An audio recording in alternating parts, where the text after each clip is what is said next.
Welcome back नाजरीन, हम एक बार फिर से हाजिर हैं और जैसे कि हमेशा आपसे ये वादा किया जाता है कि जो भी ज़रूरी इन्फॉर्मेशन होगी वो आप तक ज़रूर पहुंचाई जाएगी। आपकी सेहत के हवाले से हो, आपके शहर के हालात के हवाले से हो, डेवलपमेंट के हवाले से हो, एजुकेशन के हवाले से हो, या किसी भी जो है वो ज़िंदगी के मामले पे डिस्कशन ऐसी जो ज़रूरी हो आपके नॉलेज को बढ़ाने के लिए, वो ज़रूर की जाएगी। तो आज भी हम आपकी हेल्थ को डिस्कस करते हुए तिब पे बात करने वाले हैं और हिकमत के ज़रिए इलाज करने पे बात करने वाले हैं कि क्या जो है वो हिस्ट्री रही और इस तरह से जो इलाज होना शुरू हुआ ये कब से हुआ, तिब की जो हिस्ट्री है वो क्या है, तिब का इल्म क्या है और पाकिस्तान में इसका क्या ट्रेंड कभी हुआ था और आज क्या ट्रेंड है और ये हमारे लिए कितना ज़्यादा फ़ायदेमंद है और अक्रॉस द वर्ल्ड इसके क्या जो है वो रिजल्ट्स हमें देखने को मिलते हैं। और ये तो हम जानते हैं कि पूरी दुनिया जो है वो किसी ना किसी तरह तिब के ज़रिए इलाज को मानती है और करवाते भी हैं लोग। हिकमत के ज़रिए बहुत सारे लोगों को सेहत मिली है, बहुत सारे मामलात हल हुए हैं, इससे आप डिनाई नहीं कर सकते। तो इन चीज़ों की इम्पॉर्टेंस क्या है और फिर ये आपका नॉलेज जो है वो किस तरह का होना चाहिए, इसके बारे में ये सारी चीज़ें डिस्कस करने के लिए मेरे साथ मौजूद हैं बहुत ही स्पेशल गेस्ट हमारे। उनसे आपकी मुलाकात करवाते हैं। हकीम मोहम्मद अनवर खान लोधी साहब मौजूद हैं। अस्सलाम वालेकुम। वालेकुम अस्सलाम। आपको बहुत बहुत वेलकम हकीम साहब। मैं अपने देखने वालों को बताना चाहूँगी कि हकीम साहब माशाल्लाह जो टीचिंग एक्सपीरियंस है तिब के हवाले से वो तो 30 साल का है माशाल्लाह, और पाकिस्तान तिबिया कॉलेज में एज ए प्रिंसिपल भी हैं, साथ ही साथ अल सेहत यूनानी मेडिकल कॉलेज में भी एज ए प्रिंसिपल हैं। सबसे पहले तो ये बताइएगा कि आज आपने जो आपका टीचिंग का एक्सपीरियंस है ना, उसमें से कुछ बातें जो है वो आज आपने हमसे भी शेयर करनी है, जो एक नॉलेज है आपके पास तिब के बारे में। तिब की हिस्ट्री पे पहले मैं पूछना चाहूँगी कि शुरू कब से हुआ था, और क्योंकि ये एक ऐसी चीज़ है हमें तिब के ज़रिए इलाज का तो पता है लेकिन हमें ये नहीं पता कि शुरू कैसे हुआ था और इसकी हिस्ट्री क्या है। जो तिब की इब्तदाई दौर शुमार किए जाते हैं ना, कबले मसीह से हैं ये, और इनमें सबसे पुराना दौर जो है वो यूनानी दौर कहलाता है, जो ग्रीस के दौर से शुरू हुआ। और वहाँ पे जितना भी काम हुआ उनमें सबसे पहली किताब जो थी वो डेस्कुरिदूस नाम से फिजिशियन था जिसने लिखी। आज भी उसके मतन मौजूद हैं। और ये हिस्ट्री मुसलसल एक ही मैथोलॉजी पे, एक ही उसकी फ़िलासफ़ी पे कायम रही, और उसने अपना सफ़र जो था वो तय करते हुए यहाँ तक कि जब मुसलमानों का दौर आया, जो मैं समझता हूँ कि इस रूए ज़मीन पे सबसे सुनहरी दौर इंसानियत का है, तो उन्होंने आके इसको दोबारा एक नई शक्ल दी। उसके अंदर जो काफ़ी कुछ ऐसा था जो फ़िलासफ़ी से तल्लक़ रखता था या फ़लसफ़ा से तल्लक़ रखता था, उसे निकाला और तिब को खालिस्तान एक इलाज और पेशे के तौर पे इख्तियार किया। मुस्लिम तिब्बा ने उसको वो नहज दी, वो बुलंदी दी जिस पे आके वो दुनिया में मुमताज़ ठहरे। अगर मैं थोड़ा सा इसको और आगे लेके जाऊँ तो मैं कहूँगा जो मुसलमानों का सुनहरी दौर कहलाता है वो तिब की वजह से था। जितने भी अतिबा गुजरे हैं, हुक्मा गुजरे हैं, उन्होंने इतने अच्छे कंट्रीब्यूशन दी हैं इस फन में कि आज पूरी दुनिया उनके नाम के बगैर मेडिकल साइंस नहीं पढ़ा सकती। जिनमें टॉप ऑफ द लिस्ट में इब्न सीना को कहूँगा, बुअल सीना। कोई दुनिया का कॉलेज, कोई भी दुनिया की यूनिवर्सिटी इस नाम के बगैर शुरू ही नहीं हो सकती। तो उन्होंने तिब के अंदर इतनी बड़ी जिद्दत पैदा की कि जितने भी साबका दौर के बहुत सारी ऐसी बातें थी जो तिब का हिस्सा नहीं थी, लोग पढ़ते थे, उन्होंने उसे रेक्टिफाई किया और आने वाले ज़मानों के लिए खूबसूरत किस्म का मैसेज दिया। और अल कानून के नाम से उन्होंने तकरीबन 6000 सफ़े पर मुश्तमिल किताब लिखी, जो आज भी दुनिया की top of the list book में आती है। और कोई भी यूनिवर्सिटी, वेस्टर्न यूनिवर्सिटी हो या ईस्टर्न यूनिवर्सिटी हो, बुअल सीना के बगैर या अल कानून के बगैर नहीं चलती। तो ये एक हिस्ट्री है जो इस्लामिक हवाले से है। उसके बाद जैसे ही वक्त गुजरा तो तमाम ममालिक में उसके, बुअल सीना के बाद ख़ास तौर पे तमाम ममालिक में उसमें तर्जमे गए। यूके में, यूएस में आज भी उनकी लाइब्रेरीज़ की सबसे बड़ी जीनत हैं ये किताबें। उन्होंने जो कुछ हमें दिया उसको अगर मैं गिनूँ तो जब हिंदू पाक में ये आया तो उसके बाद इस पर एक नया और चैप्टर शुरू हो गया। वो था कि इसके अंदर आयुर्वेदिक जो मशरकी तिब थी, जो हिंदुस्तान की तिब थी, उसकी आमेज़श हुई। तो यहाँ के तिब्बा ने इसको अपनाकर उसको और ज़्यादा बेहतर परफॉर्मेंस दी। और जिस वक्त ये पार्टीशन हुई उसके बाद पाकिस्तान और हिंदुस्तान के अंदर अलग अलग कॉलेजेस कैम्प किए गए, और पाकिस्तान के अंदर जितने भी कॉलेजेस हैं उन सब ने कोशिश तो की है जहाँ तक हो सके। कुछ हुकूमत की भी उसके साथ मुआवनत होनी चाहिए थी, मेरा ख्याल जो वैसे नहीं रही साबका हुकूमतों में। तो पाकिस्तान के अंदर अब भी अल्हम्दुलिल्लाह तिब जो है वक्त के साथ साथ डेवलपमेंट में है। दिन ब दिन अक्रॉस द ग्लोब जो चेंजेस आ रही है, WHO कहता है कि 70% से ज़्यादा लोग जो है वो ट्रेडिशनल तिब पे यकीन रखते हैं। अच्छा। ट्रेडिशनल मेडिकल सिस्टम से ट्रीटमेंट लेते हैं। तो अगर 70% है तो पाकिस्तान के अंदर तिब का भी मैं समझता हूँ अल्लाह का फजल है, इसमें बहुत सारे अच्छे लोग मौजूद हैं। हाँ। और पाकिस्तान के अंदर उसकी जो चेंजेस मैंने अभी भी देख रहा हूँ, आगे भी इंशाअल्लाह ताला उसमें डेवलपमेंट आएगी, वो ये है कि इदारे बन रहे हैं, कॉलेजेस डेवलप हो रहे हैं, यूनिवर्सिटीज़ ने नए कोर्सेज डेवलप किए हैं और उनके ज़रिए जो नए फिजिशियंस आ रहे हैं, BMS के आ रहे हैं या साबका डिप्लोमेट अतिबा थे वो आए, उन्होंने बहुत शानदार परफॉर्मेंस किया। हुकूमती सरपरस्तियों के ना होने के बावजूद उन्होंने इस फन को ज़िंदा रखा। तो आज जिस जगह हम खड़े हैं पाकिस्तान के अंदर इसका किस तरह का ट्रेंड आने वाला है, हम बहुत अफसोस के साथ कहूँगा कि हम तकलीदी लोग हैं। अगर वेस्ट में कुछ हुआ तो फिर हम फॉलो करेंगे। उनकी पैंट मजबूरी की वजह से फटी, हमने घिसा के फाड़ के पहने, हमने फैशन बना लिया। तो आज वेस्ट में जो कुछ चेंजेस आई हैं उनमें ये एक बिग चेंज है हेल्थ के हवाले से। वो नेचुरल पे जाना चाहते हैं, वो हर्बल मेडिसिन पे जाना चाहते हैं, अनप्रोसेस्ड केमिकल पे जाना चाहते हैं ताकि वो सही जिंदगी एंजॉय कर सकें। और मोस्ट ऑफ वेस्टर्न कंट्रीज उसमें आ भी चुके हैं। अब पाकिस्तान है जो पढ़ा लिखा तबका है, जिनको नेट की एक्सेस हासिल है या इस तरह के और उनके सोर्सेज ऑफ नॉलेज हैं, वो तो अपना रहे हैं। मेरे क्लिनिक पे मैंने देखा है कि ज़्यादातर पढ़ा लिखा तबका आता है, जिनके पास या वो अवेयरनेस अच्छी है, वो तलाश करते हैं कहीं से हमें कोई सोर्स मिल जाए जहां हमें कोई प्रॉपर चैनल मिल सके। तो जो मेरी नज़र देख रही है वो आने वाले वक्त में यकीनन पाकिस्तान तिब में एक अहम पेशरफ्त है, जिसमें फैसलाबाद के अंदर DC यूनिवर्सिटी ने और 4 दीगर यूनिवर्सिटीज़ में इसमें ग्रेजुएशन के कोर्सेज में मुतारफ़ करवाएं। अच्छा। और वो लोग भी पाकिस्तान की अतिबा की स्ट्रीम में आ रहे हैं और मैं यकीन रखता हूँ बड़े लिखे लोग होंगे तो और ज़्यादा अच्छा करेंगे। जो पुराने अतिबा हमारे साथ चल रहे हैं उनमें से अक्सरियत डिप्लोमेट हैं, तो वो भी छोटा कोर्स नहीं है, 5 साल का, MBBS से ज़्यादा लंबी पढ़ाई करनी पड़ती थी उनको, उसका है। तो उन्होंने बहुत अच्छा परफॉर्म किया और किसी न किसी तरह तिब को ला के दुनिया के सामने ऐसे रखा है कि लोग उससे इस्तेफादा करें। लोगों को से जितना उम्मीदें हैं उसके मुताबिक मेरा ख्याल डिलीवर कर रहे हैं। तो आज जिस वक्त हम बैठे हुए हैं, मेरे पास में एक मैं ही नहीं और भी बहुत सारे अतिबा हो सकते हैं। मेरे क्लिनिक में top of the Pakistan celebrities, नाम नहीं लेना चाहूँगा या लिस्ट लंबी हो जाएगी, जिनको पूरी दुनिया रिफ्यूज कर दे। मिग्रेन हल नहीं होता, तिब में हल हो सकता है। हमारे पास 30 इयर्स क्रॉनिक एक बहुत फेम पर्सनैलिटी, उसका मिग्रेन किसी से हल नहीं हुआ है, वेस्ट में ईस्ट में किसी जगह हल नहीं हुआ, हमारे यहाँ से अल्लाह ने उनको शिफा दी।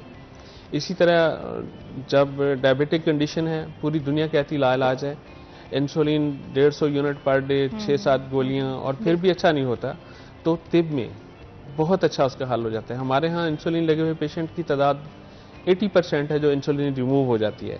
और मैं तिब का वो तालिब इल्म हूँ जो अभी तालिब इल्म हूँ, तो मुझसे तो अच्छे लोग बहुत सारे भी हो सकते हैं। तो इसलिए मैं उम्मीद रखता हूँ कि आने वाले वक्त में इसमें बहुत अच्छी तब्दीली आ रही है। और पाकिस्तान के अंदर जिस तरह मैं सोसाइटीज़ खुद काम करती, गवर्नमेंट नहीं करती, बड़े अफसोस से कहूँगा कि साबका दौर में जितना एलोपैथिक सिस्टम को प्रमोट किया गया, फ़र्ज़ करें मैं कहता हूँ अगर 5 लाख रुपए एक MBBS डॉक्टर पे खर्च किया गया तो एक हकीम पे 1 रुपया गवर्नमेंट ऑफ पाकिस्तान ने खर्च किया। ये साबका हुकूमत में सब में रहा। अभी जो सुनवाई चल रही है कि ये रियासत मदीना बनने जा रही है, तो यहाँ मैं उम्मीद रखता हूँ कोई अच्छी सूरत हाल निकलेगी और मैं भी तिब के लिए भी कोई अच्छा सोचा जाए। अच्छा, तिब के बारे में जैसे आपने एक हिस्ट्री बताई है कि उसकी कितनी जामिया हिस्ट्री हमारे पास मौजूद है और कितनी कॉम्प्रिहेंसिव है और कितनी उसके अंदर चीज़ें हैं जिनको लेके आज तक हम चल रहे हैं। मुख्तलिफ कोर्सेज, उसमें मुख्तलिफ इनोवेशंस भी होती होंगी, नई चीज़ें भी पता लगती होंगी, आप नई नई चीज़ें उसके अंदर से निकालते होंगे, लेकिन लोगों तक अवेयरनेस कैसे पहुँचाई जाए? आजकल लोग जो हैं वो हर जो है वो प्रॉब्लम के हल के लिए हम फ़ौरन से बड़ी हैवी मेडिसिन यूज़ करना चाहते हैं। हमें होता है कि हमने फ़ौरन से ठीक होना है, तो नज़ला ज़ुकाम के लिए भी हम फ़ौरन से बगैर डॉक्टर के रिकमेंडेशन के इवन हम एंटीबायोटिक्स बड़ी हैवी इस्तेमाल करने लगते हैं। लोगों को किस तरह से अवेयर कर सकते हैं कि आप छोटे मोटे इश्यूज से लेके बड़े बड़े इश्यूज तक आप तिब के जरिए भी इलाज करवा सकते हैं, और अगर आपको एलोपैथिक इलाज भी करवाना है तो उसके लिए भी एक प्रॉपर टाइम आपका होना चाहिए। आप पहले ही दिन या दूसरे ही दिन आप इतनी हैवी मेडिकेशन जो है वो स्टार्ट कर देते हैं। तिब के अंदर एक ये कंसेप्ट है कि ये बहुत टाइम टेकिंग है, तब जाके अच्छा होता है। मैं इससे इत्तेफाक नहीं करता। अच्छा। तिब के अंदर बहुत अच्छा रैपिड सिस्टम मौजूद है। फ़र्क सिर्फ इतना है कि जब क्रॉनिक कंडीशंस आती हैं ना, पुरानी बीमारियां आती हैं, तो वहाँ पे हमें एक स्टेप का एक बाकायदा सिस्टम है कि उसको हमने यूं तरतीब देना है कि पहले ये ग्रुप दवाइयाँ देंगे जिससे उसके चेंजेस आएंगी, फिर ड्रेन आउट करेंगे, डिटॉक्सिफिकेशन करेंगे, फिर उसके बाद मेडिकेशन। ये एक लेंथी प्रोसेस है, लेकिन कब अडॉप्ट होता है? जिस वक्त लाइलाज अमराज आते हैं। जिस तरह गाउट है, दुनिया कहती लाइलाज है, हम कहते हैं हमेशा के लिए ठीक हो जाता है। अच्छा। ब्लड प्रेशर दुनिया कहती लाइलाज है, हम कहते हैं हमेशा के लिए ठीक हो सकता है अगर आपने लाइफस्टाइल में थोड़ी सी चेंज ले आए तो। उसके पीछे प्रोसेस वही होगा जो लेंथी जिसे समझा जाता है। लेकिन क्या हम इमीडिएटली या अर्जेंटली उसको मैनेज कर सकते हैं? मेरा क्लिनिकल एक्सपीरियंस ये है, फर्ज करें ब्लड प्रेशर बहुत ज़्यादा हाई है, ये पब्लिक के लिए भी बड़ा फ़ायदेमंद होगा। तो ब्लड प्रेशर कम करने के लिए हम इमीडिएटली कोई मेडिसिन लेना चाहते हैं, तो मेरा मशवरा है कि आप सिरका, अंगूरी सिरका आम मिल जाता है, 2 चम्मच और अरके गुलाब 10 चम्मच मिला के थोड़ा सा बर्फ से ठंडा करके पीजिए। ठीक 20 मिनट के अंदर 40 डिग्री तक ब्लड प्रेशर नीचे ले जाएगा ये। अच्छा। और ये किसी भी हालत में मौसर है, जहां सारे सिस्टम फेल हो जाते हैं तब भी ये मौसर है। सो क्विक, इससे ज़्यादा तेज़ रैपिड मेरा ख्याल ज़रूरत भी नहीं है इंसानों को। तो ऐसा नहीं है कि हम ये सोचते रहे कि देसी दवाइयाँ देर से असर करती, नहीं। जहां आपकी ज़रूरत है, जो अर्जेंट है, उसके लिए तिब में बहुत अच्छी, जिस तरह का प्रॉब्लम होगा उस तरह का उसका इलाज हो। ये फिजिशियन पे डिपेंड करता है वो किस वे से उसको हल करना चाहता है। तिब में मैं अपने बारे में सिर्फ कहूँगा कि मेरे सिस्टम में पेन किलर बहुत अच्छे नहीं है। तो वहाँ पे हम जितने भी हमारे पास पेशेंट आते हैं, हम उनसे रिक्वेस्ट करते हैं कि मे भी थोड़े दिनों तक आपको दर्द मैनेजमेंट हमारे पास ना आ सके, पेन मैनेजमेंट के अच्छे नहीं है। सो साहब का कोई पेन किलर ले रहे हैं तो 2 दिन 4 दिन लीजिए, जैसे ही आपका मर्ज नीचे आएगा तो दर्द भी ठीक हो जाएगा। और ऐसा ही हमेशा होता है। देखिए, ऐसा ही होना चाहिए। हम क्या करते हैं कि हमें अगर दर्द हो रहा है ना, तो हम पेन किलर लेके उस दर्द को रोक लेंगे जी। हम ये नहीं जानने की कोशिश करते कि वो दर्द हो किस वजह से रहा। अगर जब हम इनिशियली पेन किलर लेके दर्द को रोक लेते हैं ना, तो फिर हम उसके डायग्नोसिस तक नहीं जाते, हम उसकी रूट्स तक नहीं जाते, हम उसकी रीजन तक नहीं जाते। एक शख्स जिसको हर रोज सर में दर्द होता है, हर रोज वो कोई ना कोई पेन किलर खा लेता है, लेकिन वो पेन किलर से वक्ती तौर पर उसे रिलीफ मिल जाता है और उसको ये लगता है कि अब मैं ठीक हूँ। लेकिन वो अगर कोई खुदा ना खास्ता मसला है अंदर, तो वो तो वहीं का वहीं है। इसलिए पेन किलर्स जो है वो उनको अवॉइड करना ही चाहिए। और अगर आपको कोई चीज़ जो है वो रोज़ जो है वो एक पेन आपको हो रही है, तो आपने बिल्कुल ठीक कहा कि फिर आप उसकी वजह की तरफ जाने की कोशिश करें। जो WHO वार्निंग दे रहा है हमारे पाकिस्तान के बारे में, उसमें अहम तरीन ये है कि हम जो अद्वियात पेन किलर सेल्फ मेडिकेशन के तौर पे ले रहे हैं और एंटीबायोटिक्स में भी सेल्फ मेडिकेशन पे चले जाते हैं। पाकिस्तान बुरी तरीन जगहों में से एक है जहाँ पे डॉक्टर की प्रिस्क्रिप्शन भी रॉन्ग है और वहाँ के लोग जो मेडिकल स्टोर में या अद्वियात तक एक्सेस बड़ा आसान है। आप कोई भी जाके कार्टिसोन कहीं से ले लें, स्टेरॉइड कहीं से ले लें। ये हुकूमत इसे कर तो रही है रेगुलेट, लेकिन मैं समझता हूँ इसको थोड़ा तेज़ी से होना चाहिए। और जहाँ पे ताल्लुक है कि आप डायग्नोज के बारे में, तो मैं समझता हूँ पाकिस्तान के अंदर इतना ज़्यादा लेबॉर्ट्री बिजनेस है कि पूरी दुनिया में कहीं नहीं है। आप एक top of the Pakistan laboratory से एक टेस्ट करवाते हैं और फिर आप दूसरी जगह पे जाते हैं, वो कहता नहीं जी आप हमारी लेबॉर्ट्री से टेस्ट करवाएं। वाई? जबकि आप टेस्ट करवा चुके हैं और एक ही स्टैंडर्ड है पूरी दुनिया में, फिर दोबारा क्यों करवाएंगे? तो इस तरह की गलतियों की वजह से इलाज भी महंगा हो गया और फिर उसके बाद मल्टी अटैम्प्ट्स में रिजल्ट्स मुख्तलिफ होते हैं। हर लेबॉर्ट्री अपने हिसाब से चलती है और कई दफ़ा मैंने देखा, हो सकता है किसी तंजीम को या कुछ सोसाइटीज़ को बुरा लगे कि डॉक्टर्स के अपने क्लिनिक में जितने भी लेबॉर्ट्रीज हैं वो रिजल्ट चेंज करते हैं।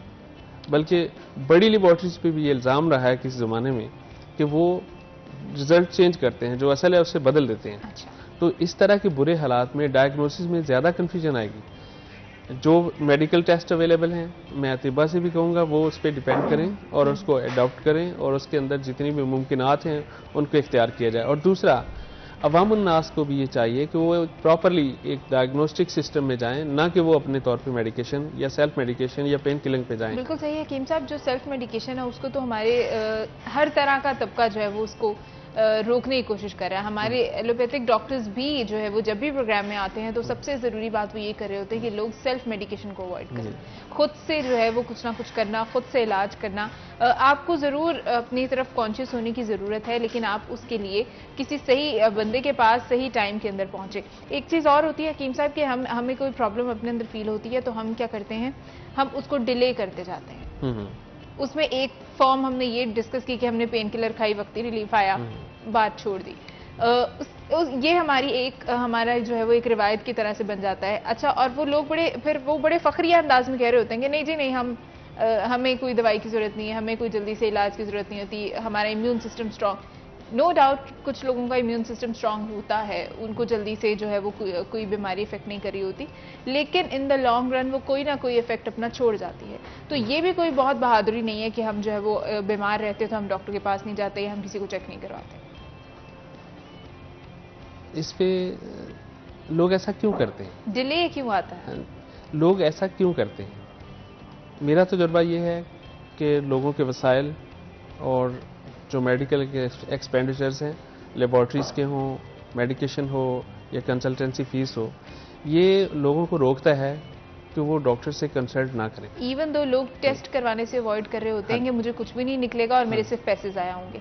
पैसे लगने की वजह से लोग टेस्ट नहीं करवाना चाहते। जबकि वेस्टर्न कंट्रीज़ में तमाम जितने भी हैं वो मुल्कों में टेस्ट जो हैं पीरियडिकली होते हैं, सबके ही होते हैं, रूटीन में होते हैं। कुछ भी हो उनको टेस्ट करवाने इवन उनका डेंटल चेकअप जो है वो रूटीन में होता है।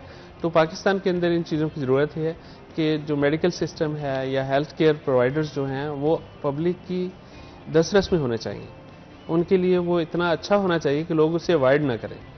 अब मैं क्लिनिक रन करता हूँ तो लोग उसको ईजी समझते हैं कि कोई मसला नहीं, अवेलेबल रहता हूँ, सस्ता है, इजी इलाज है, साइड इफेक्ट्स के बगैर है, तो लोग रुजू करते हैं। हमारे यहाँ कई दफ़ा ऐसा होता है कि हम लोगों के क्यू को मैनेज करने में मुश्किलात आती हैं।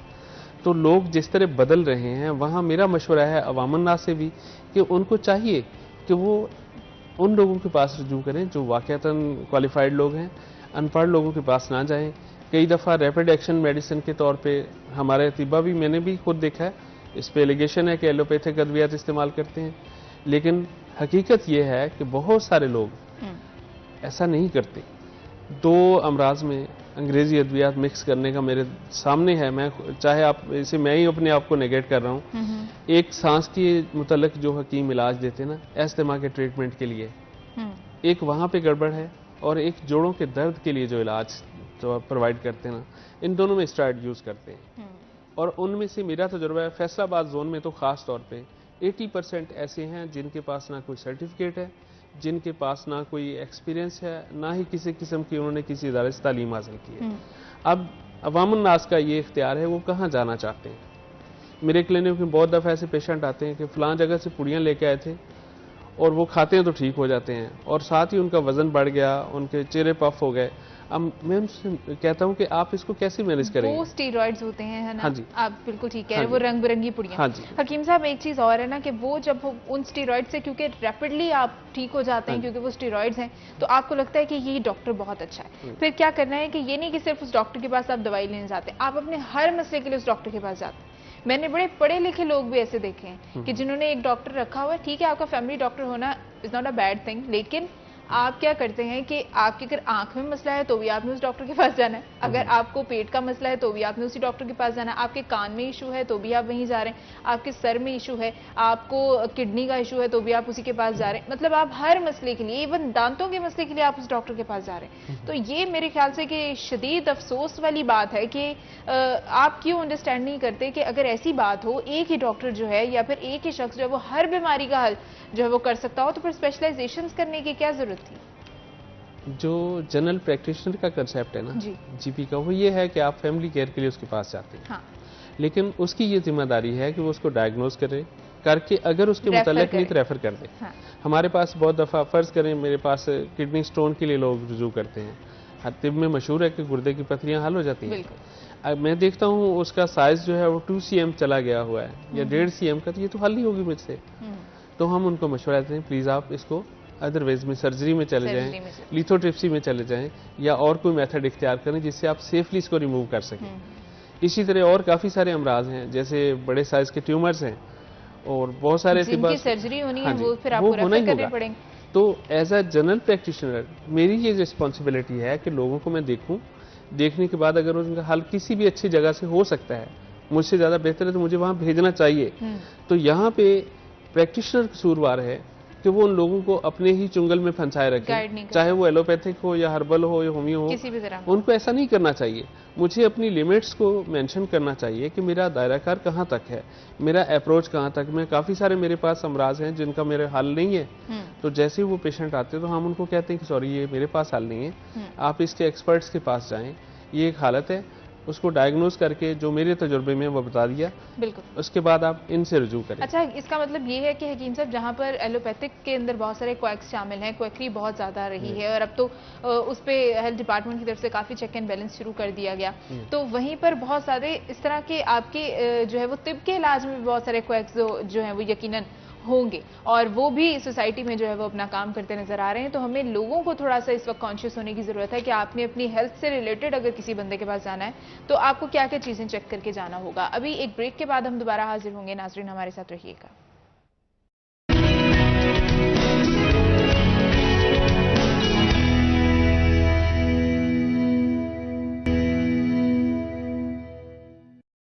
Welcome back Faisalabad. हम एक बार फिर से हाजिर हैं और हम बात कर रहे हैं कि आपको जब अपना इलाज करवाना होता है तो आपको सबसे ज़्यादा कॉन्शियस होना तब चाहिए। और हकीम साहब, आपने एक बड़ी अच्छी चीज़ जो है वो उसकी वजाहत की कि हर चीज़ जो है वो उसका इलाज या हर चीज़ का हल जो है वो किसी एक के पास नहीं हो सकता, ना तो एलोपैथिक में और ना ही आपके जो है वो हिकमत के इलाज में। लेकिन फिर भी आपको जो है वो इतना जो है वो अपने काम के साथ ऑनेस्ट होना चाहिए कि आपके अगर बस में कोई चीज़ नहीं है तो आप उस पेशेंट को जो है वो रेफर कर दें। तो इस चीज़ के ऊपर और क्वैकरी के ऊपर क्या कहेंगे? आपके तिब में ऐसे कितने लोग हैं जिनके पास ना कोई एक्सपीरियंस होता है, ना कोई डिग्री होती है, ना कोई इल्म होता है और वो सिर्फ अपनी जनरल एक जो है वो ऑब्जर्वेशन की वजह से या फिर जिस तरह से प्रैक्टिशनर जो होते हैं और डिफरेंट प्रैक्टिसेस करके, इवन कि मैंने देखा है कि डॉक्टर्स जो हमारे डेंटिस्ट हैं उनके साथ ये इशू बहुत ज़्यादा है कि वो जो उनका असिस्टेंट होता है वो जो उनको चीज़ें पकड़ा रहा होता है वो बड़ी जल्दी सीख जाता है और उसी ने फिर अपना अलग से क्लिनिक बनाया होता है और उसके पास कोई BDS की डिग्री नहीं होती, लेकिन वो सिर्फ अपनी जो उसने प्रैक्टिस की होती है, जो एक उसने ऑब्जर्वेशंस की होती हैं, उसके बिना पर ही वो लोगों का इलाज करना स्टार्ट कर देता है। जितना भी मेडिकल सिस्टम है, गवर्नमेंट ऑफ पंजाब ख़ास तौर पे, लेकिन गवर्नमेंट ऑफ पाकिस्तान मजमूई तौर पे इसको मेंटेन करना चाहती है। उसके लिए रिफॉर्म्स आई हैं। PHC बाकायदा एक इंस्टीट्यूशन बना दिया गया, एक सिस्टम बना दिया गया जिसके तहत लोगों को वो अपने रेक्टिफाई कर रहे हैं। और अगर ये कंटिन्यू रहा, चंद सालों से ये चल रहा है, अगर ये कंटिन्यू रहा तो लोगों के जो इस तरह के क्वैक्स हैं उनको यकीनन रेक्टिफाई किया जाएगा, वो खुद ही ख़त्म हो जाएंगे, रजिस्ट्रेशन नहीं मिलेगी। उसका PHC का तरीकाकार जो अवाम उन्नास के लिए फ़ायदा मंद है, जितने भी PHC के रजिस्टर्ड लोग हैं या उनके इनरोलमेंट में आ चुके हैं, क्योंकि उनका प्रोसेस ज़रा स्लो है किसी वजह से, तो एक इनरोलमेंट जारी करते हैं वो, उसके बाद फिर एक रजिस्ट्रेशन होती है, फिर उसके बाद उनके लिए सर्टिफिकेशन होती है। सर्टिफिकेशन का प्रोसेस जो है बाकायदा एक ग्रेजुएट सिस्टम है कि आप ये चीज़ें पूरी करेंगे और हमारा इंस्पेक्शन टीम जो है आएगी, वो आके अगर उसको समझती है ये काफ़ी हो गया तो आपको एक सर्टिफिकेट देगी। अवाम उन्नास को यहाँ ये चाहिए कि जब वो किसी भी फिजिशियन से रब्ता करते हैं तो उनको थोड़ा सा डेयर होना चाहिए, बोल्ड होना चाहिए, उनसे पूछ लें कि आपकी क्वालिफिकेशन के बारे में मुझे मालूमात नहीं मिल रही। बिल्कुल। या तो वो इंडेक्स करें, किसी जगह लिख के लगाए, या अपने तौर पे वो कुछ ऐसा सिस्टम अडॉप्ट करे कार्ड्स में या पहले से इंफॉर्मेशन में। देखिए, ये आपका हक है। हाँ, ये पेशेंट का हक है। आप ये पेशेंट का हक है कि वो जाके इसके बारे में मालूमात ले ले। अगर वो फिर भी किसी वजह से नहीं लेता तो तबीब को या फिजिशियन को, एलोपैथी व्हाट्सएवर फिजिशियन, उसको ये एक, मेरा ख्याल है कि उनकी अखलाकी तरबियत होनी चाहिए। ये उन इदारों के अंदर जिम्मेदारी होनी चाहिए कि वो उनको अखलाकियात ये सिखाएं कि आपकी जिम्मेदारी क्या है, आपने कहाँ तक काम करना है और कहाँ जाके आप हट जाएंगे। तो मैं समझता हूँ तिब के अंदर जो तिब्बा पढ़ रहे हैं उनमें से अक्सरियत तो माशाल्लाह इस बात पे पूरा अमल करते हैं। जिस पे समझ नहीं आती एक्सक्यूज़ करेंगे, दूसरे से मशवरा करेंगे, बेशक वो कहे कि जी इसको आप अपने पास रख के ट्रीटमेंट करें या भिजवा दें नेक्स्ट। दूसरी सूरत होती है कि हमारे हर्बल मेडिकल सिस्टम में ही अच्छा इलाज नहीं है, ये कोई ज़रूरी नहीं कि सब कुछ हल हो जाए। तो ऐसी सूरत में अब मेरे से अगर तादाद तकरीबन 7000 से ज़्यादा स्टूडेंट निकले हैं, वो 7000 में से आप किसी से भी मिलेंगे, अगर हल नहीं होता तो वो आपको बिल्कुल वाज़े कह देंगे कि सॉरी इसका मेरे पास हल नहीं है। और यही मेरी ट्रेनिंग का हिस्सा, उन्होंने सीखा है ये। क्योंकि मेरे क्लिनिक में ये हमेशा हुआ, इससे मेरी प्रैक्टिस पे मनफी असर नहीं पड़ा। अगर मैं एक पेशेंट को उसको सही जगह पे भिजवा दूं तो ये मैंने अच्छा किया, मेरा उसके बदले में भी मुतमईन होता है इंसान। उसके बदले मुझे क्या मिला? सबसे पहले एक शख्स के दिल में मेरी फेवर है कि उसने मुझे सही गाइड किया, ये सबसे छोटा है। इससे सबसे बड़ा यह है कि अल्लाह आपसे राजी हो जाएगा। तो इंस्टीट्यूशन को चाहिए, चाहे वो एलोपैथिक के हों, होम्योपैथिक हों या हर्बल मेडिसिन के हों, उनको चाहिए कि अपने इदारों के अंदर अपने जो फिजिशियंस हैं उनकी ट्रेनिंग में ये शामिल करें, अखलाकियात में ये उनको बताएं कि आपने किस तरह करना है। तो अगर हम लोग यानी फिजिशियन लोग अपनी जिम्मेदारी इस तरह पूरे करें तो माशरे में ये नाहवारी आ ही नहीं सकती। तो उम्मीद रख रहा हूँ कि इंशाअल्लाह ताला बहुत जल्द ये अच्छा हो जाना है। अच्छा, जिस तरह जो है वो सिस्टम डेवलपमेंट की तरफ जा रहा है जी, और हेल्थ के हवाले से भी गवर्नमेंट काफ़ी काम करती है जी, तो आप क्या कहेंगे कि तिब में एक जो कंट्रीब्यूशन जिसका अभी पहले थोड़ा सा जो है वो सरसरी सा जिक्र उसका हुआ, तो बताइएगा कि अभी अगर हम मौजूदा गवर्नमेंट की बात करें तो मैं उसको जो है वो ब्लेम नहीं करूंगी, क्योंकि मौजूदा गवर्नमेंट तो अभी पहली बार आई है और अभी कोई बहुत ज़्यादा टाइम उन्हें नहीं हुआ। ये बताइएगा कि आज तक जितने भी गवर्नमेंट्स रही हैं उनमें से कभी भी किसी ने तिब की तरफ जो है वो बहुत ज़्यादा कंट्रीब्यूशन दिया हो या तिब के ऊपर तवज्जो दी हो या तिब की तरफ लोगों को जो है वो राग़िब करने के लिए कोई जो तिब से जुड़े लोग हैं उनके लिए कोई फैसिलिटेशन की हो, कोई सपोर्ट की हो? मैं हुकूमतों की नज़रअंदाज करने की रवश के बारे में कहूँ कि 1965 से आज तक नेशनल काउंसिल फॉर तिब, जो कि एक बड़ा जिम्मेदार इदारा है, मिनिस्ट्री ऑफ हेल्थ के अंडर चलता है, उसकी अपनी बिल्डिंग नहीं है आज तक। ये हुकूमत की सबसे बड़ी काविश है आज तक जो हमें फेवर दी है उसने। अच्छा, तो इस पे मेरा ख्याल है सबका हुकूमतों को शर्म आनी चाहिए कि उन्होंने जो इनका अपना ट्रेडिशन है, जो इनको सेव कर सकता है, इनके जो सरकारी वसाइल हैं उनके साथ बहुत अच्छा चल सकता है, उसको इतना नज़रअंदाज करके यहाँ तक फेंका हुआ है कि उसकी अपनी बिल्डिंग नहीं दे सके। हालांकि आप छोटे से छोटे इदारों की देखें, उनकी अपनी बिल्डिंग्स हैं, लेकिन गवर्नमेंट ऑफ पाकिस्तान ने नेशनल काउंसिल फॉर तिब एक फेडरल इदारा है, उसकी अपनी बिल्डिंग नहीं है और कभी इस जगह किराए पे धक्के खाते वो लोग, कभी इस जगह। जितने भी लोग आए हैं बड़े बड़े अच्छे लोग उसमें शामिल भी हुए, लेकिन उनको ये तौफीक नहीं हुई कि इनके लिए कुछ करें। ये एक मिसाल है कि हुकूमत तिब के साथ कितनी मुखलिस है, जबकि इसके मुकाबले में पूरी दुनिया में क्या हो रहा है। और भी ऐसी बहुत सारी मिसालें हैं, लेकिन दुनिया में क्या हो रहा है, इंडिया जो है 40% प्लस पे हर्बल मेडिसिन ट्रीटमेंट को ले गया है, बिल्कुल रिमूव करते हुए। चाइना जो है 92% हर्बल मेडिसिन यूज करता है, ये हमारे बिल्कुल साथ है। ईरान हमारे मुकाबले में बहुत पीछे था, आज वो भी 30% पे अपने हर्बल मेडिसिन को, जबकि इसको इंट्रोड्यूस करवाने वाले हमारे अपने साइंटिस्ट हैं।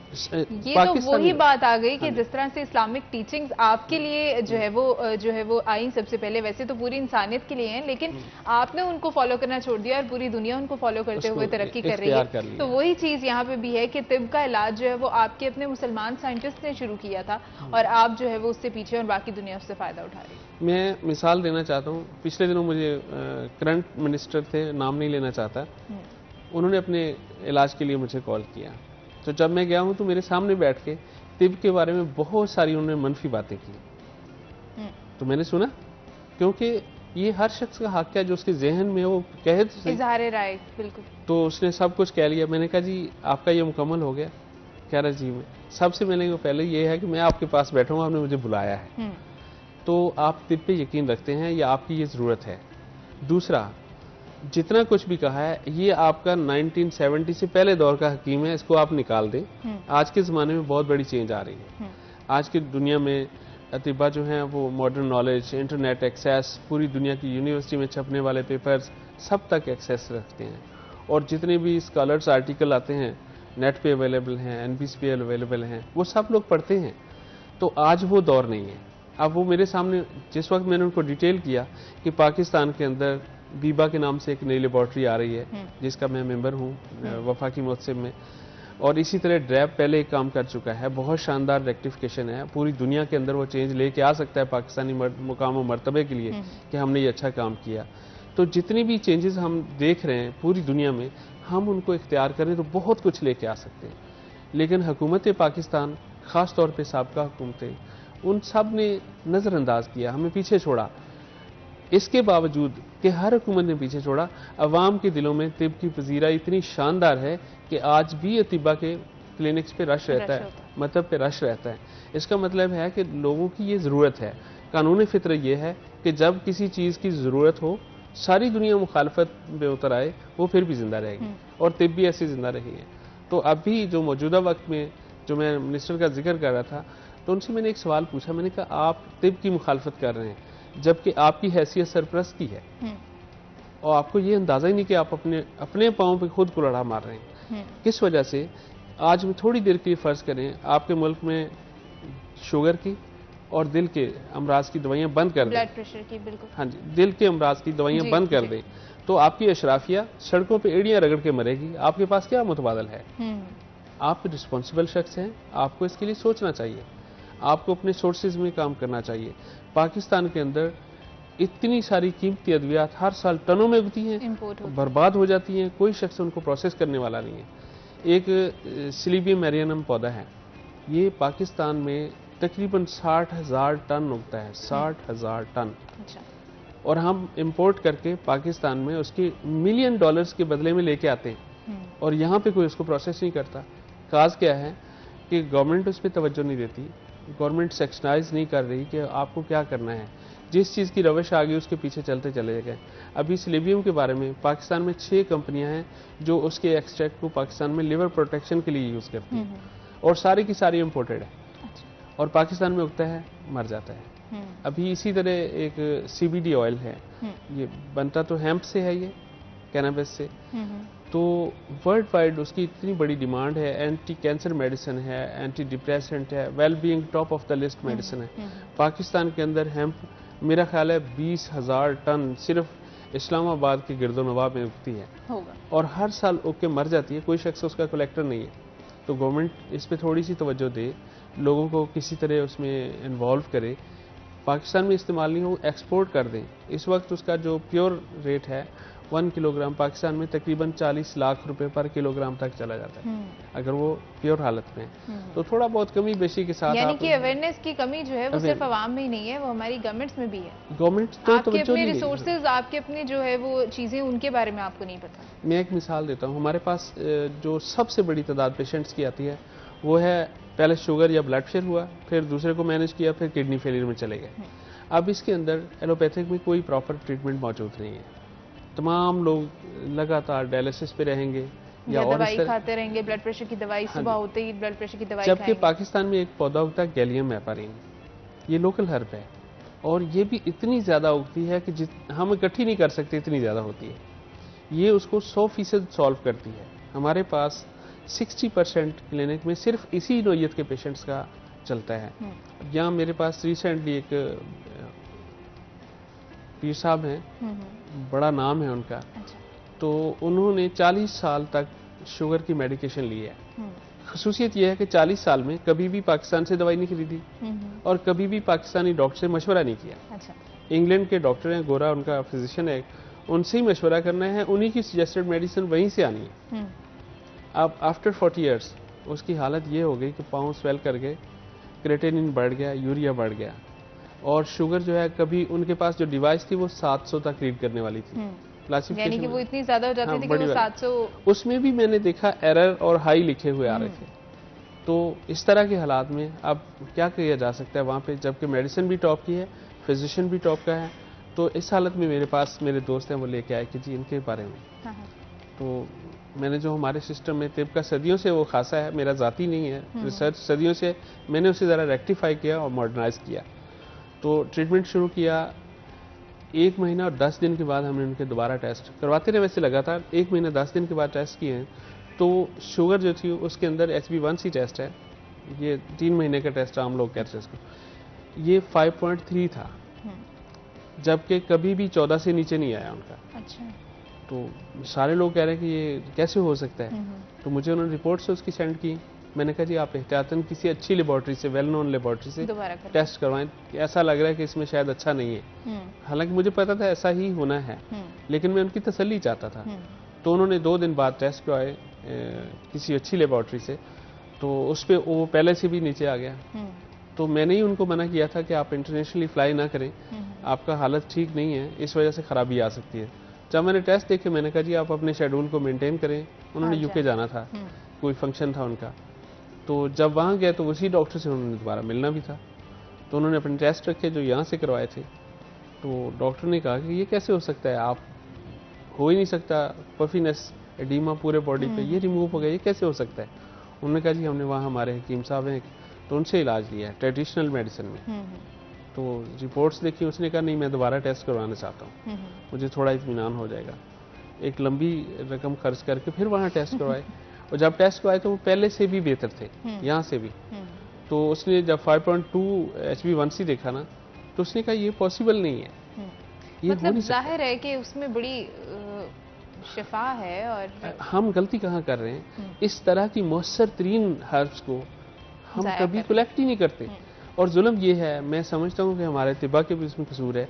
जो हमारा दवाखाना जिसे कहते हैं ना, पंसार स्टोर, उस पर ये पौधे अवेलेबल नहीं है।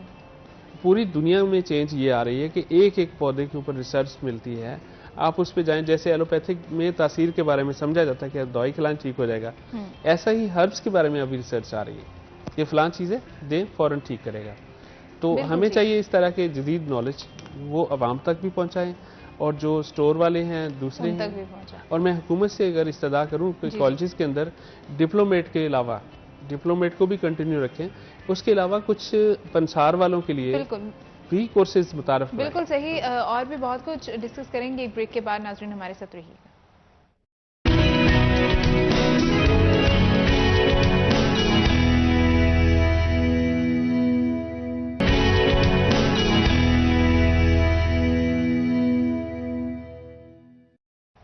वेलकम बैक नाज़रीन, और अपनी गुफ्तगू को एक बार फिर से कंटिन्यू करेंगे हम। मैं अब ये पूछना चाहूँगी हकीम साहब आपसे कि आप किस तरह से डिफ्रेंशिएट करते हैं अपने ट्रीटमेंट को और बाकी ट्रीटमेंट्स को। मतलब अगर आप तिब के ज़रिए इलाज कर रहे हैं, आप हिकमत के ज़रिए इलाज कर रहे हैं, आप हर्ब्स के ज़रिए इलाज करें, तो उसमें आप लोगों का तरीकाकार क्या होता है, आप किस आइडियोलॉजी के ऊपर काम करते हैं, आप किस तरह से, तरीकाकार क्या है आपका काम करने का?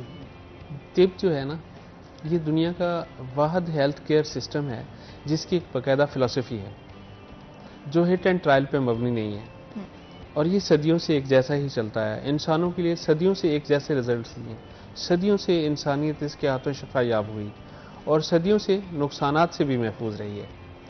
तो जो तिब की बेसिक फ़िलासफ़ी है वो सेंचुरी थ्रू द सेंचुरीज़ है कि आपकी जितने भी फूड्स हैं या बॉडी कंटेंट्स हैं वो 4 हिस्सों में तकसीम हो जाएंगे। अगर हम उनको प्रिंसिपली मौजूदा बायोकेमिस्ट्री में जाए ना, तो उसमें एंजाइम्स हो सकते हैं, प्लाज्मा हो सकता है, और तीसरा मिनरल हो सकते हैं। ये तिब की सदियों से राइज फ़िलासफ़ी है। पाकिस्तान में दोबारा इसको रेक्टिफाई किया गया और अच्छे तरीके से पेश किया गया, जो तिब्बे यूनानी से थोड़ा मुख्तलिफ था, लेकिन था तिब्बे यूनानी का ही एक अच्छी शक्ल। तो आज भी जो फ़िलासफ़ी चल रही है उसमें तरीकाकार ये है कि इन तीनों में से किसी चीज़ की कमी या किसी चीज़ की ज़्यादती से मर्ज पैदा होते हैं। तो हम इनको मैनेज करते हैं। उनसे असर क्या होता है, फ़र्ज़ करें बैक्टीरिया है, वायरसेस है, फंगस हैं, या कोई भी और इस किस्म के जर्म्स हैं, वो जिसम में ग्रो कब होंगे, जब उनके लिए कल्चर का माहौल अवेलेबल होगा। अगर हम उस तिब क्या करती है, तमाम सिस्टम के मुकाबले में हम डायरेक्टली हिट नहीं करते कि फ़लाँ चीज़ को मार दो, मर गई फिर आ जाएगी। कोई बैक्टीरिया है, वायरस है, फंगस है, उसको किल कर दो, किल हो जाएगा फिर वापस आ जाएगा। नहीं, हम कहते हैं उसके कल्चर को रिमूव करो, जहां वो डेवलप हो रहा है, हाँ, उसकी जो ग्रोथ सोर्स है उसको रिमूव कर दो। तो वो उसी वक्त मुमकिन है जो तिब की ग्रीन फिलॉसफी के ऊपर चलते हुए इन तीनों कंडीशंस में से हम चेंज करें। उसके अंदर मिनरल्स ज़्यादा कर दें, कभी हम उनके अंदर एंजाइम ज़्यादा कर देंगे, कभी उसके अंदर हमें प्लाज्मा की क्वांटिटी बढ़ाना पड़ेगी। तो ये फिलॉसफी ऐसी है जो पूरी दुनिया के किसी मेडिकल सिस्टम में नहीं है एक्सेप्ट तिब्बे यूनानी या तिब्बे पाकिस्तान में। तो लोगों के अंदर जो खुद सलाहियत है, बहुत सारे लोगों को आपने सुना होगा वो खुद कहते हैं कि ये चीज़ें खा लिया करो, ये खुश्क हैं, इससे फ़ायदा होगा। बहुत सारे लोग कहें कि ये लौंग दालचीनी का कहवा पी लो, फ्लू फ़ौरन ठीक हो जाएगा, हो जाता है। और इसी तरह अगर किसी जगह पे कुछ चाहिए, जैसे कब्ज़ के लिए मशहूर है कि आप दूध ले लीजिए मलाई वाला तो कुछ ईजी हो जाएंगे, या अंजीर खा लीजिए। ये क्या है, ये लोगों के अंदर अपने आप एक सेंस मौजूद है और ये हर शख्स अपने तौर पे एक्सपीरियंस करता है।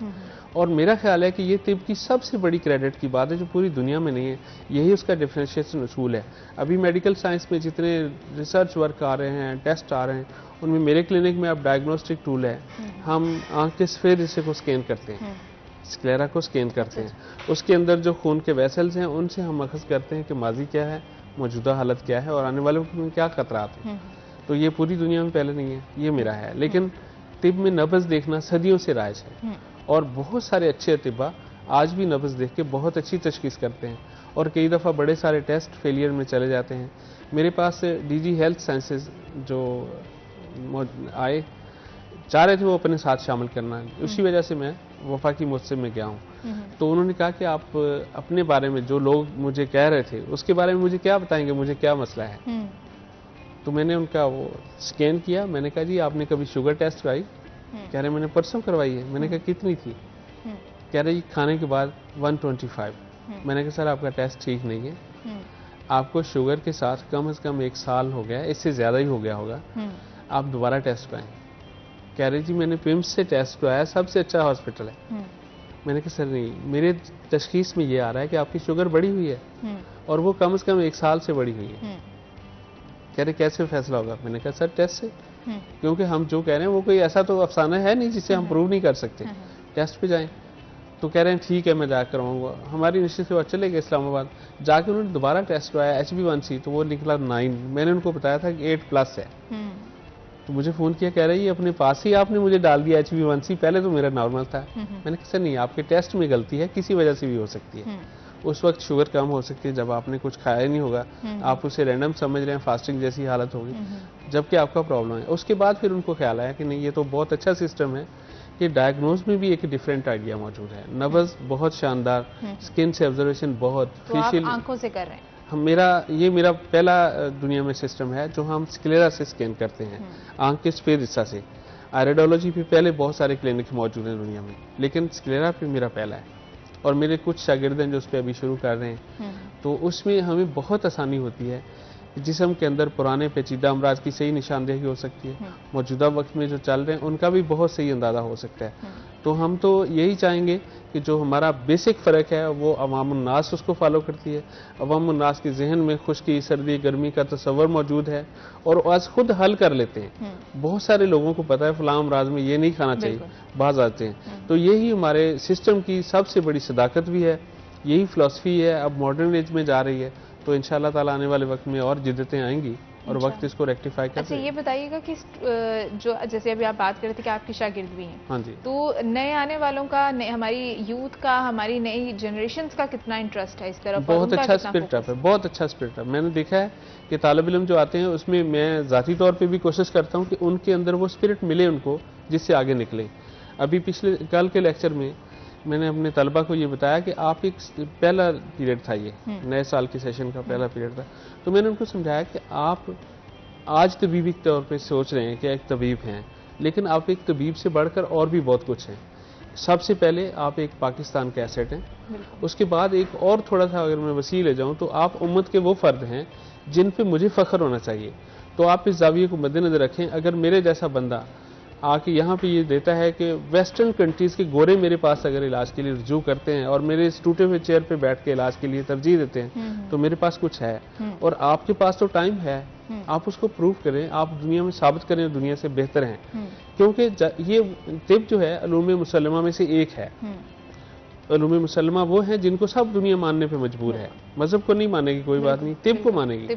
हम इंडिया को कहते हैं ये काफिर है, मुशरिक है, हमारा दुश्मन है, नंबर 1 एनिमी है, वगैरह वगैरह। लेकिन जब हमारा मर्ज की बारी आती है तो हम वहाँ जाके ऑपरेशन कराते हैं, किडनी ट्रांसप्लांट, लिवर ट्रांसप्लांट। इसका मतलब हम मानते हैं उसको। अगर मैं अपने तलबा को बताता हूँ कि आप अपने तौर पर इतना बुलंद करें कि पूरी दुनिया आपके पास आए, और ये आ रहा है। मेरे क्लिनिक में है और बहुत सारे लोग ऐसे हैं जिनके पास दूसरे मुल्कों से रेफर्ड केस होते हैं। अभी इंशाल्लाह मेरा कैलिफोर्निया यूनिवर्सिटी में लेक्चर है इंशाल्लाह दिसंबर लास्ट में, तो उसमें भी मैं कोशिश करूंगा कि पाकिस्तान के अतीबा की एक बड़ी अच्छी नुमाइंदगी करूं कि वो लोग कैसे हैं, और ये दुनिया चाह रही है, और ये पेड लेक्चर है। इसी तरह ओंटारियो यूनिवर्सिटी में जनवरी की 17 तारीख को मेरा एक लेक्चर है, ये भी पेड लेक्चर है।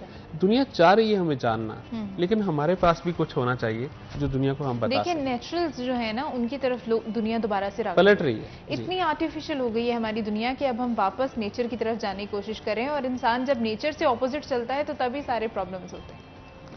मैं जितने भी आपके व्यूअर्स हैं मेरे, उनको एक लाइफस्टाइल में चेंज की दरख्वास्त करूंगा ये उनके लिए शायद कारआमद साबित हो, जो समझते हैं इस चीज़ को कि उन्होंने जीना है और हेल्दी लिविंग चाहते हैं। अपनी ज़िंदगी में आर्टिफिशियल जितनी भी नए दौर की फूड्स हैं उनको निकाल दें। जितना भी आज का बेहंगम किस्म का बाजार खुला हुआ है खानों का, इसको ऑफ करें, सिंपल फूड पे आएं। और दूसरा, एक पूरी दुनिया जिसे इस वक्त कंटिन्यू करना चाहती है वो है खाने में एसिडिक फूड जितनी भी हैं वो बंद करें।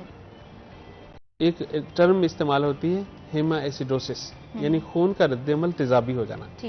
आप खट्टी चीजें खाएंगे, तुलसियां खाएंगे तो वो बढ़ेगा, रद्द-ए-अमल चेंज होकर एसिडिक हो जाएगा।